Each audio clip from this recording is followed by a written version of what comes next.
Ketika dua serangan yang sangat menakutkan beradu di atas langit, beberapa orang yang menyaksikan itu terlihat saling berbincang. Aku ingin tahu apa latar belakang pemuda ini. Dia benar-benar mengetahui teknik Do yang begitu hebat dan bakatnya sungguh menakutkan, ucap Jian Junji dan Huang Quan Junji. Dan di tepi arena, Muqiang Luan dan Tang Ying terlihat sangat terkejut ketika melihat Phoenix Bell setan Peng Qinger tak mampu memblokir bunga lotus api Xiaoyan. Mereka mulai menyadari Xiaoyan saat ini menjadi sangat menakutkan.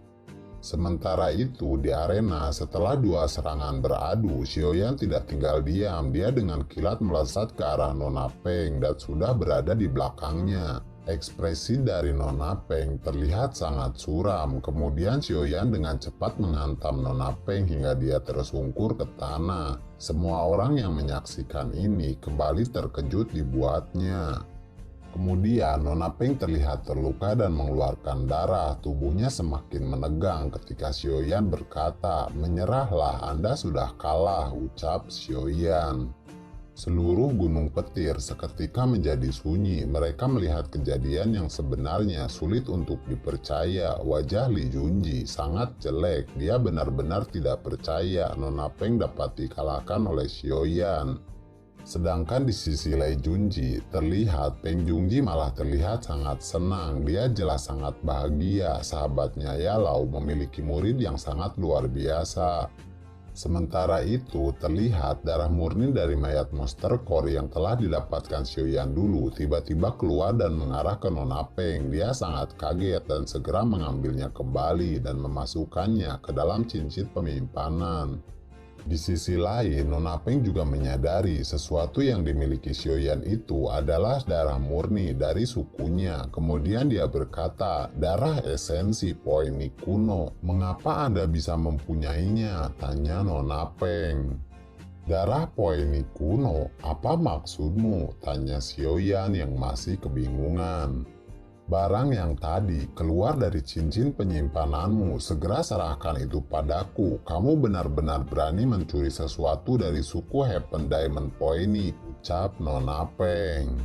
Kemudian setelah mendengar itu, Xiaoyan mulai menyadari bahwa darah murni dari mayat Monster Core tersebut berasal dari suku Heaven Diamond Phoenix kuno. Pantas saja tadi darah murni tersebut keluar dengan sendirinya dari cincin penyimpanan.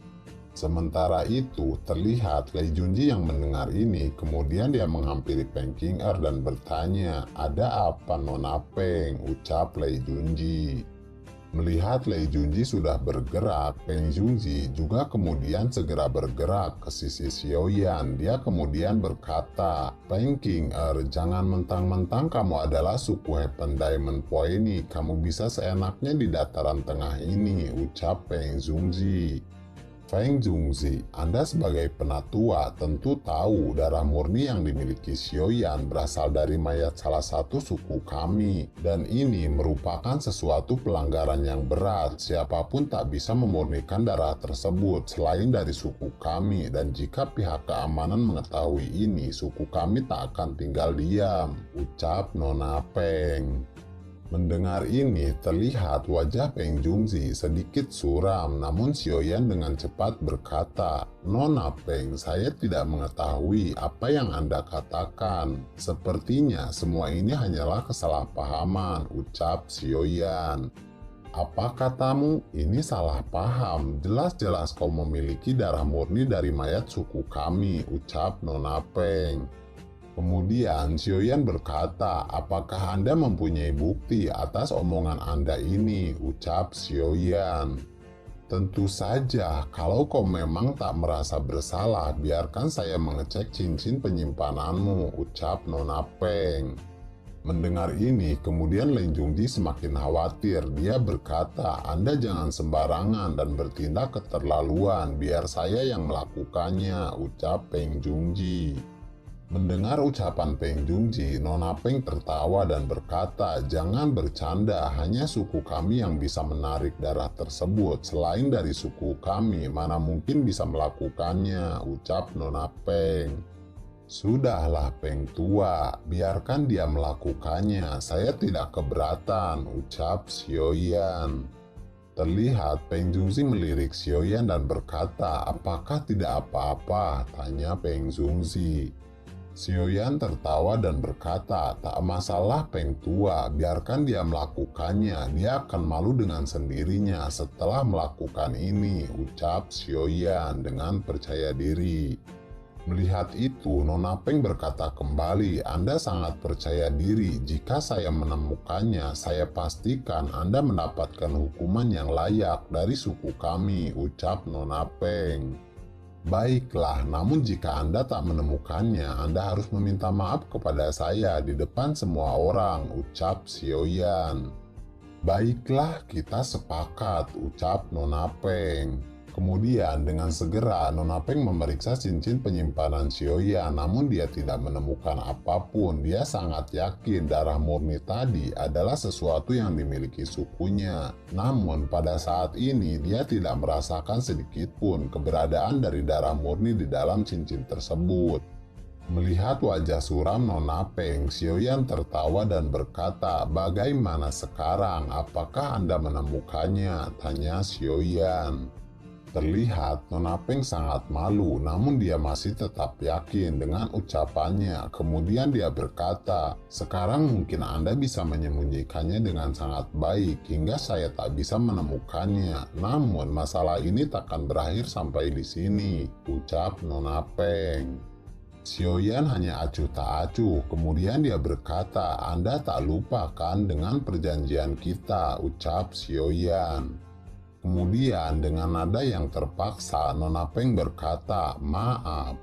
Di sisi lain, Lei Junji juga berkata, karena ini sudah berakhir, seperti ucapanku, Xiaoyan dan Papiliun Petir Angin sudah tidak mempunyai masalah lagi. Xiaoyan tersenyum mendengar ini, kemudian dia berkata, terima kasih atas kemurahan hati Tuan Lei Junji, ucap Xiaoyan. Sementara itu, Peng Zongzi berkata, sudah kuduga, ini hanya salah paham, semua ini sudah berakhir, aku sekarang akan segera pergi. Terlihat Peng Zongzi melambaikan tangan pada semua orang-orangnya dan segera pergi. Xiaoyan dan Lin Yan juga terlihat pergi bersama mereka. Di saat kepergian Peng Zongzi dan yang lainnya, Lei Junji berkata, jika Anda benar-benar merasakan darah murni itu ada di tangan Xiaoyan, Anda harus melaporkannya kepada pihak keamanan suku Heaven Diamond Phoenix agar mereka bisa menyelidikinya lebih lanjut, ucap Lei Junji.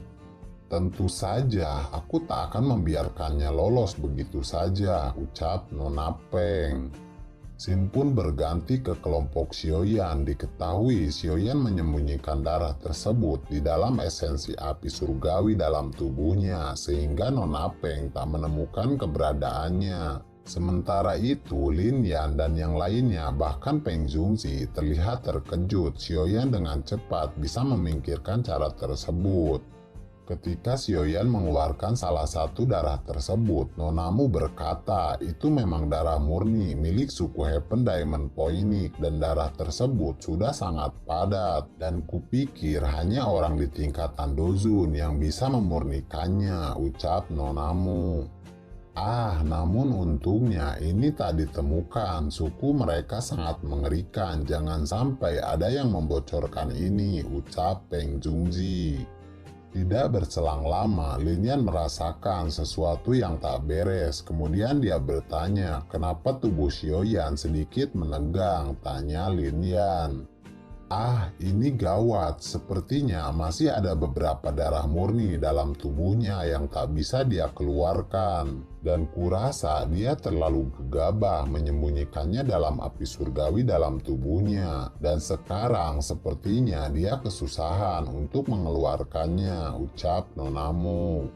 Sementara itu, Peng Zongzi juga mulai khawatir. Dia jelas tahu jika ini terus berlanjut, tubuh Xiaoyan yang masih di tingkatan Dozong takkan mungkin bisa menahannya.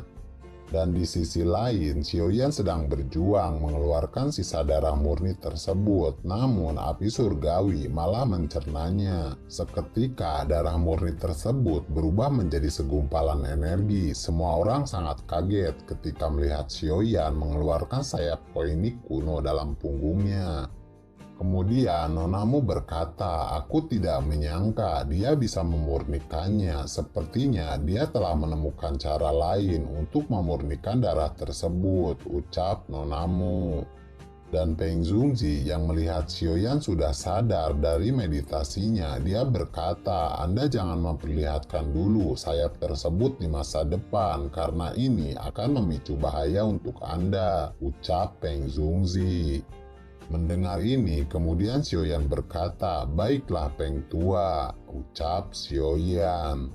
Lalu Peng Zongzi berkata kembali, "Anda bisa menguasai aungan singa dan sayap poinik kuno. Ini sesuatu yang luar biasa. Namun ingat, Anda harus berhati-hati menggunakan jurus-jurus tersebut ke depannya," ucap Peng Zongzi.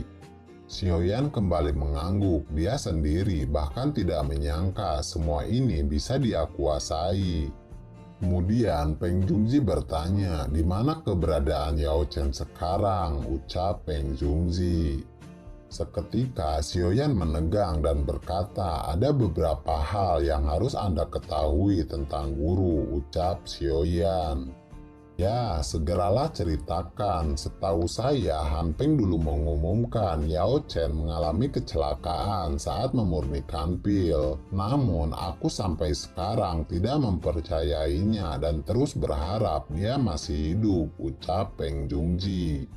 "Seperti harapan Anda, namun guru memang dirugikan saat itu oleh Han Peng," ucap Xiaoyan. "Ah, ternyata si Jingaba itu benar-benar telah mengkhianatinya. Yao Chen telah merawatnya dari bayi, namun dia berani-beraninya melakukan ini semua," ucap Peng Zongzi. "Yao Chen, apakah dia Yao Junji, kepala Papilion Star yang tak pernah menampilkan dirinya selama ini?" ucap nonamu. "Apa, kepala Papilion?" ucap Xiaoyan sambil terkejut. "Ya, Papilion paling star didirikan olehku dan juga Yao Chen. Namun Yao Chen tak selalu berada di tempat, makanya pengelolaan aku yang urus. Namun kemampuannya tidak ada bandingannya, maka ketua tetaplah dirinya. Meskipun kabar berita dia sudah mati, namun aku tak percaya dia bisa mati dengan semudah itu," ucap Peng Zongzi. Xiaoyan sangat kaget ketika mendengar ini. Kemudian Peng Zongzi berkata kembali, "Aku akan segera mencari Han Peng dan mencabik-cabik tubuhnya hingga tak tersisa." Terlihat kemarahan dari seorang sahabat sejati memuncak. "Ah, saya pikir itu tidak perlu." Terlihat Xiaoyan menggosok cincin di jarinya dan roh jiwa Han Peng segera keluar. Kemudian Han Peng berkata, "Ada apa kau memanggilku?" Dan selesai berbicara, Han Peng sangat terkejut ketika melihat ke belakang sosok yang sangat menyeramkan ada di sana. "Ah, Peng Zongzi," ucap Han Peng.